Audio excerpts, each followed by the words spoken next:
vain, greedy, cruel boy. You are an old man and a fool! You're unworthy!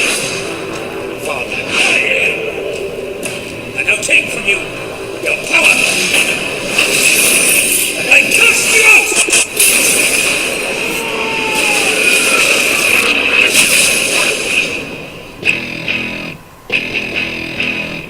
Please, open your eyes.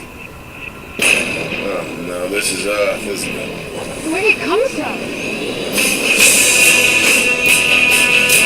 Your ancestors, COVID-19. As you call it, science. I come from a place where they're one and the same.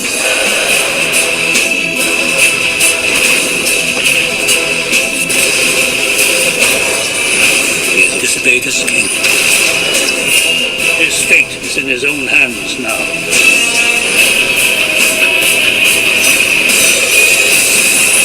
I will end this.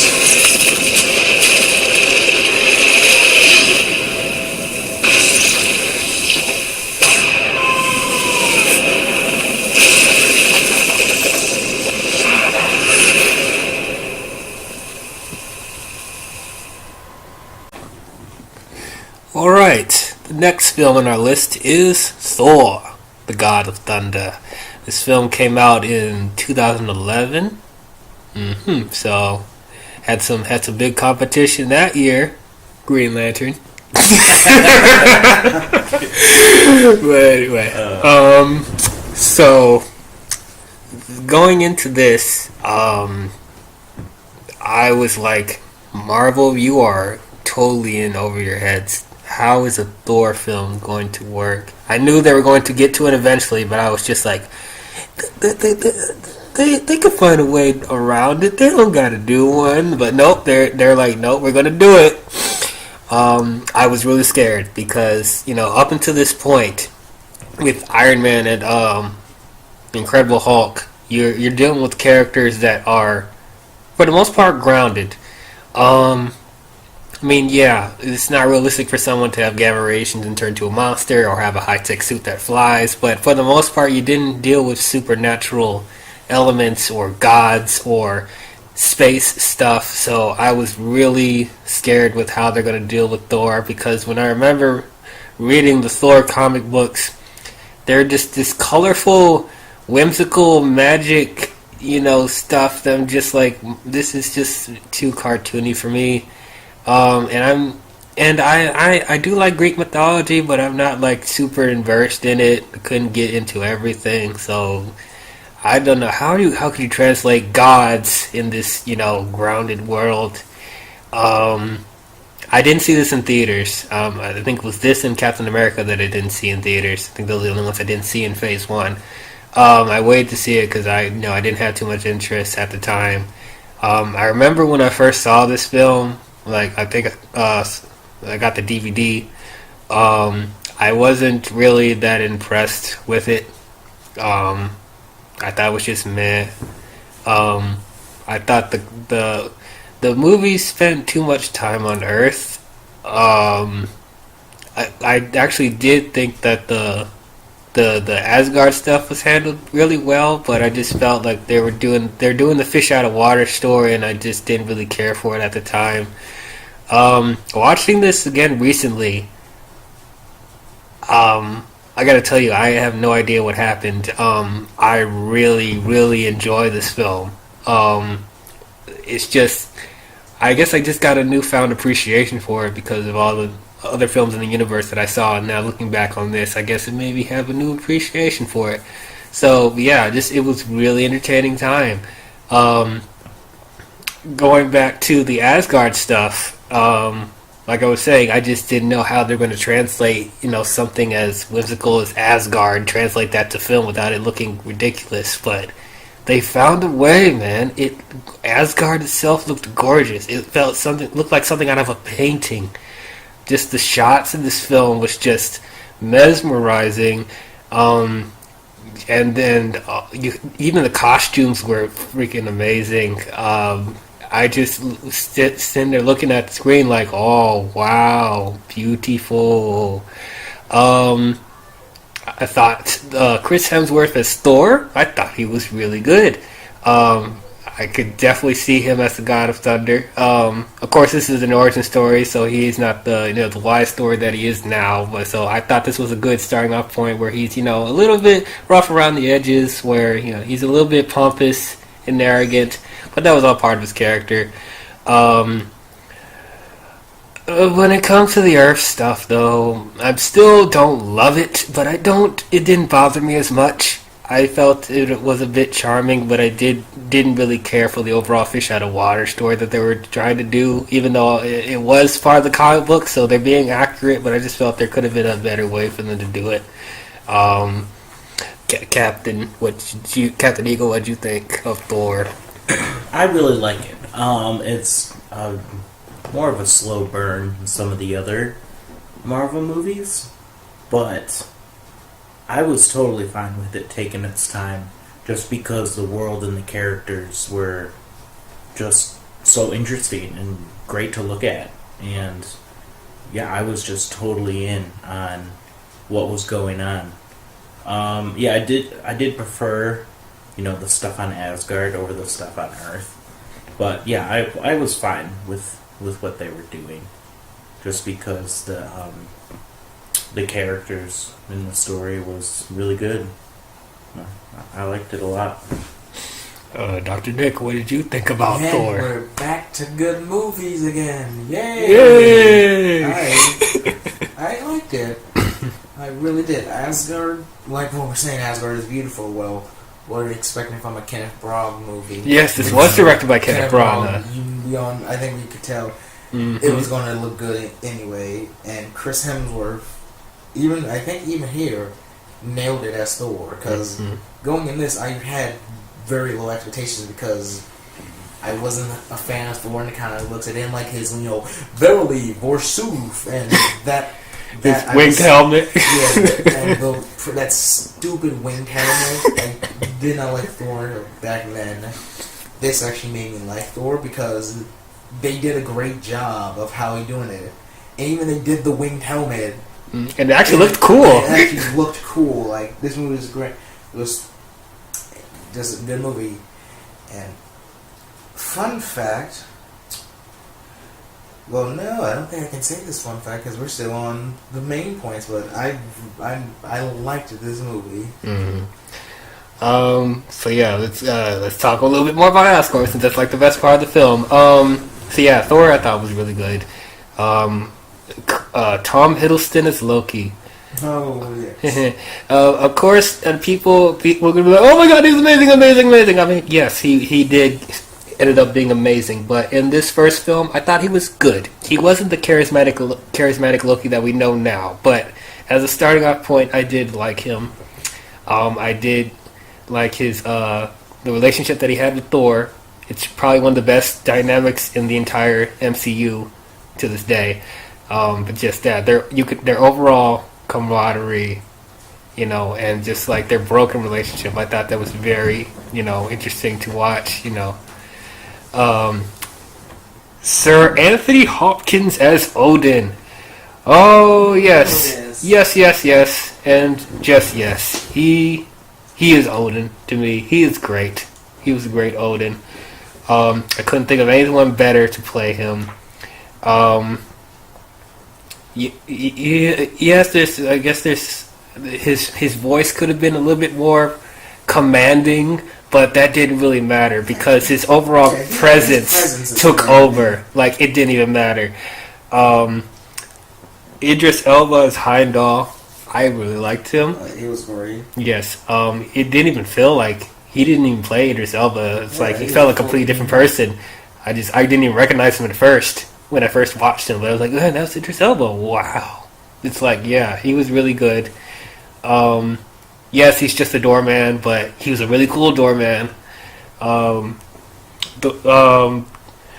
Lady Sif and the Warriors 3. I really liked them, but they needed more screen time. Yeah, they did. They needed more screen time. Their overall friendship with Thor and Loki, it was fun to watch. I liked their banter and the camaraderie and how they work off of each other. You could tell that these people had history with each other. And I will say this now, and I will say it forever. I ship Thor and Sif till the end of time. Screw this Jade Foster stuff, which I'll get to in a minute. But I just like the whole family on Asgard. And I forget Thor's mother. Who's Thor's mother? Frigga. Yes. Yeah, Frigga. She plays more of a factor in the second film, so I can't really say a lot about her in this one because she didn't really have much of a presence, but I liked her. She was fine. Just like, she was barely in the film, but like I said, she gets a lot more time in the second film. The overall sequence with the frost giants I thought was entertaining. The people who played the frost giants I thought were cool. Nice effects there and there. My nitpick though, like the world of the frost giants was a little too dark, so I couldn't tell every action sequence that was happening. But when I did, it was really cool. It was nice to see Thor utilize his, Mjolnir, the hammer. There's some cool set pieces they have with that, and they fight a giant frost monster too. That was nice. The overall story I liked, with Loki figuring out that he's a frost giant, and never told him, and then that alone helping drive Loki into madness, and why he feels like he's being discriminated and not being able to be king, and Thor is. It's like that whole dynamic I thought was really done well. It's kind of like a smaller scale. It's not like, this is the end of the world that we're dealing with. You know? It's just like smaller conflict, but you still feel, stakes, and you still care about what's going on. It didn't have to be this, massive thing. Yeah, I like that it's more, self-contained. It's not always the end of the world. It's more character-driven than, just a big, huge, conflict going on around them. And then, Thor, dealing with, dealing with the responsibilities of a king, that he can't be impulsive, or, he can't just be ready to fight every time. It's not always about fighting. Looking for war. Yeah, looking for war. Yes. As wise Mufasa said, being brave doesn't mean you go looking for trouble. And this fits really well in this movie. So I liked that, it's a nice coming of age story for him. Now, let's get into the stuff on Earth. Okay. Natalie Portman as Jade Foster. She's not bad. She's just not interesting. There's not really anything to her character except she's the dorky scientist. That's really it. And she has the hots for Thor. At least that's why I keep saying that I don't really see them. I don't really see her and Thor together, and I don't really see what Thor sees in Jade, other than the fact that he had a little bit of a connection with her and helped keep him grounded. So in that aspect, I get it, but I don't see a love aspect of it. I see more of a strong friendship. They fell in love way too quickly. And at least with Sif, you can tell that he has history with Thor, and she's more compatible with Thor. They're more on the same page, and they think more the same way. But Natalie she's just not really doing it for me. I mean, it's okay because she helps she helps Thor find the hammer and stuff like that. So in that aspect, okay, sure. But no, the whole kissing and no, didn't buy it. And I didn't buy it. Kat Dennings, Jesus Christ, she was the worst part. Yeah, she was literally the worst part. He was bad. She wasn't as awful as she was in the Dark World, but she was bad in this. she's just an annoying teenager that just No, doesn't she want to was a be there. teenager. Oh, yeah, I mean college kid. I don't know. She's She acting acts like a teenager. acts like a teenager. Like doesn't want to be there, and it's just like The annoying best friend. annoying best friend. It's an annoying best friend. It's like there's not much to her that I really care about. And then Stellan Skarsgård as Professor Eric. Yeah. He was fine, but once again, not much. Except he acts like a nagging dad the whole time. It's like, you shouldn't be helping Thor. You're too dangerous. You're gonna get us caught. And I'm like, My mom actually thought that Eric was Jane's dad. And to tell her that they were just colleagues. yep, that's Lily because he acts like a dad. He all does the stuff. time. Like it fooled me when I first saw it too. Until they talked about it in the dialogue. They were just working together. Working together. So yeah, that whole group, I'm just like, it could have had a better, 3 people for Thor to tag along with, but it's serviceable enough where I could get through the rest of the movie. And as far as the whole fish out of water thing with Thor, it actually wasn't as corny as I thought it was. Because like I'm watching the film and I'm like, yeah, these are the reactions that he would get, that he would do, because he was, heir to the throne. He's a powerful being, so of course at first he's gonna think that he's above everyone else. But when he's stooped down to our level, he has to learn a major lesson that everyone's treated equal. And it's like whenever he does something bad, and Jade tells him not to do that, he doesn't whine like a little kid and be like, I can do whatever I want. No, he's like, okay, I won't do that anymore then. Then that's a good character. He doesn't. That's good character development. He doesn't whine about about little things. He actually tries to be better. So that's what makes Thor to be a really good character. And surprisingly enough, S.H.I.E.L.D. plays a significant role in this movie again. Yeah. Agent Coulson is back, and like I said, he's like scouting the Mjolnir that's stuck onto a crater in the middle of the desert. And get the first appearance of Hawkeye, who does nothing. 1 second. Cameo. Yeah, there's a little cameo for the other. It's like, should I shoot him? Should I shoot him? Should I shoot him? No. Oh, real quick, piggybacking off of what you said. On rewatch, I realize, that the Jane Foster romance is like too rushed. Initially I was, shipping them. I was like, oh yeah, I like them together. And now it's just like, it's fine. I'm not upset that they're together, because Jane Foster's a fine enough character. She's likable enough. But I would think it'd be better if he was with Sif. Yeah.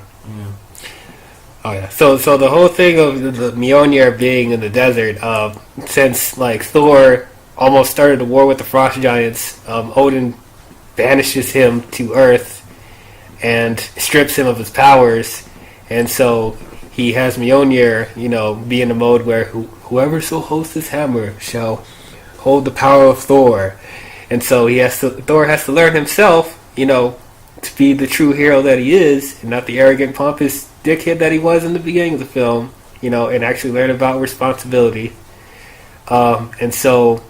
I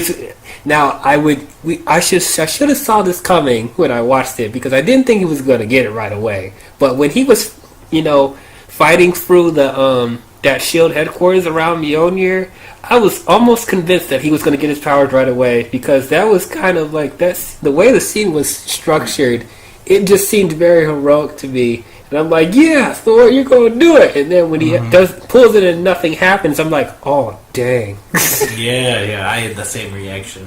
Actually, speaking of the impact, did you know that the crater that's created by the impact of Thor's hammer is actually the same design as a certain hero's shield? A certain hero we'll be seeing in the next movie is in the shape of his shield. The center where the hammer rests is in the shape of a rough draft of a star, which has 2 circles around it intending to be the stripes. Oh, interesting. How things tied together. Nice. So yeah, so that whole thing with Shield, it didn't feel forced, it didn't feel shoehorned in. That's the natural way to, put in Easter eggs for future films. Spider-Man 2. But yeah, I thought the confrontation with the giant destroyer towards the end was cool. Of course, you had the Warriors 3 and Sif trying to help, but it's too powerful. But then Thor has this very heroic moment where he puts his life on the line for the people in that city, in that town, and that's the moment where he realizes who he truly is. I thought that overall moment was powerful, and when he gains his powers back, it was like a fuck yeah moment, and he just destroys the living crap out of that destroyer. That was a great moment for me. And the overall the scheme and plan of Loki, I thought was done really well. And the final fight confrontation with Thor and Loki, I thought was pretty good. I wish they didn't destroy the Bifrost Bridge, but don't worry, we'll get it back. Spoilers. But yeah, I thought that overall scene was cool. And the Loki, cloning himself, and Thor keeps falling for it in future films. I don't know why, but yeah, that was a pretty cool scene. Yeah, overall, this is a fun time. I liked it quite a bit. I think it's probably my second favorite. But no, wait, sorry, I forgot about Avengers, which we'll talk about in a minute. But yeah, it's like my third favorite film in Phase 1, for sure. It's just, yeah, even though the fish out of water stuff was, it was serviceable, I thought the Asgard stuff and the characters on Asgard and Thor himself was done very well. It really proved me wrong, because I thought this was going to be a disaster. But yeah, definitely very well done. Yeah, overall thoughts, I really, really enjoyed it, and yeah, I want to see more from Asgard, and we do see more, but yeah, when it comes to that world, that's the world like that really interests me the most so far. I wanted more from Loki, because he was really great in this, it's like, yeah, definitely. I just want to see more of him, because he just, Tom Hiddleston gave a great performance. Yeah, Tom Hiddleston was very good. Once again, just a really good casting with Loki. Very well done. And of course, we see more of him in this film. And he truly sinks into Loki, which we'll talk about in a minute. But yeah, overall, I give Thor 2011 B+. Your thoughts, Doc? That's actually what I gave it too. Because pretty much all the Asgard stuff was great, but I did not like the fish out of water stuff a lot. And plus, Jane Foster was okay.